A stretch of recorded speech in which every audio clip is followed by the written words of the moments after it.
Are you ready to talk about 4 amazing 2024 middle grade novels? Friends, these books are going to be must-owns, going to be must-reads. Your kids are not going to be able to get enough of it. Some of the best books of the entire year I hold right here in this stack. Holy smokes, you are in for a treat with these titles. I don't even know which one to talk about first. I guess we'll talk about Alicia D. Williams' Midair, story of a kid named Isaiah and his friends. I'm just going to say this is one of the best books of the year. It's going to be on all of the award watch list. It's going to be on hopefully dozens of state book award lists. It's phenomenal. It's well written. It's mind blowing. It's going to have a bunch of stickers on it. I promise. It's just trust me on this one. But these 3 friends, they're super tight. They really like to go on adventures and try things and have dreams of breaking Guinness World Records. But then early in the book, something really awful happens.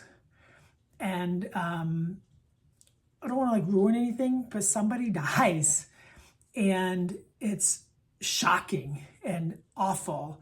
And your heart just is ripped from your soul as a reader.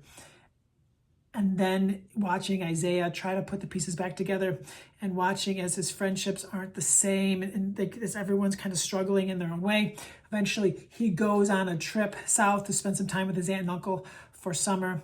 And there he starts to heal a little bit, starts to figure things out. Midair, Alicia D. Williams, so stinking good. Next up, we have Carter Avery's tricky 4th grade year. Carter Avery has got a lot of issues focusing in class. He's got a lot going on. He's just 100 miles an hour all the time and hasn't really got along with any of his teachers. It hasn't really gone very well. They aren't the biggest fan. And then he finds out who he's going to have for 4th grade, not real thrilled about it, pretty worried about this new teacher, not sure what to think. And she's the best thing that ever happened to him. And it is just a reminder of the beauty of school. And when a kid who needs it more than anything gets that teacher who sees them, maybe for the first time, it's a great reminder about the magic of schools, the power of schools, and why we all do what we do. And it just was the perfect book for me as a teacher to read this summer and to just be grounded and reminded of the work that we do. But Carter, holy smokes, he just desperately wants to please this teacher. He wants everything to be well for her. But there's some people in the community who aren't real thrilled about her as a teacher, and they kind of don't want her to be around and not a fan of some of her choices in life. But man, Carter's got her back. She's got his back. Oh, that's right. She has to leave the school year for a while. And there's this new sub, and it really... Carter's, it's rough. Goes from this teacher who gets him to this former military leader, but then watching that relationship. Oh, friends, it's just, Rob knows how to tell a school story.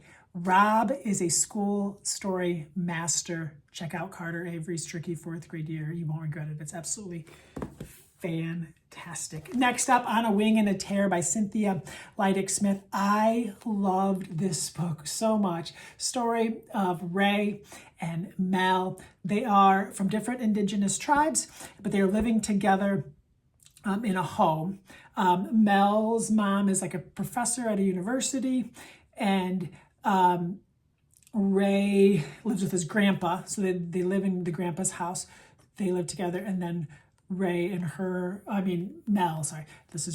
and her mom move in, and they're living in the attic or whatever.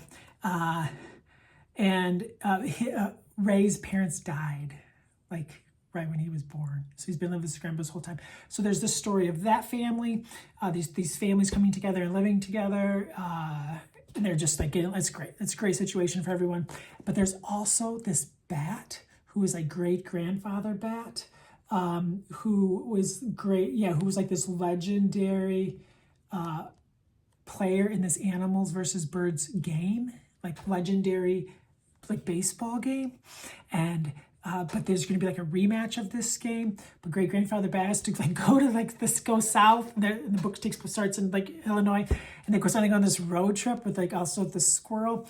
And stick with me here. It's phenomenal, and it's a wild ride. I couldn't, it was just such an adventure, and all these things are getting in the way of them getting great-grandfather back to the baseball game in time.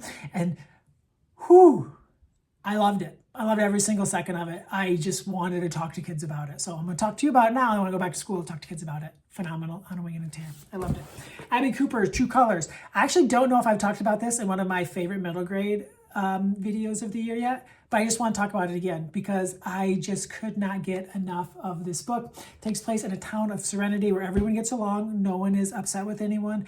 Everyone is always agreeable and happy. But this character here, Mackenzie, her true feelings are worn on the outside of her body, and other people can see them. So everyone's wondering what's wrong with her because she's not always happy and joyous. Actually, that's just how she really feels. Maybe that's how other people feel. They just hide it. And then something happens, and then like her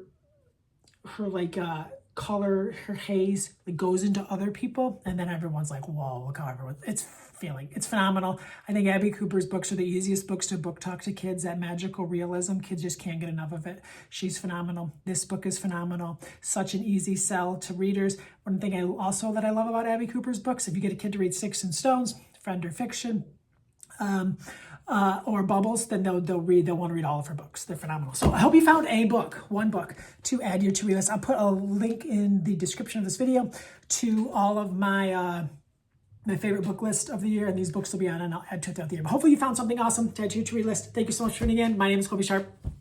Hope you have an awesome, fantastic day.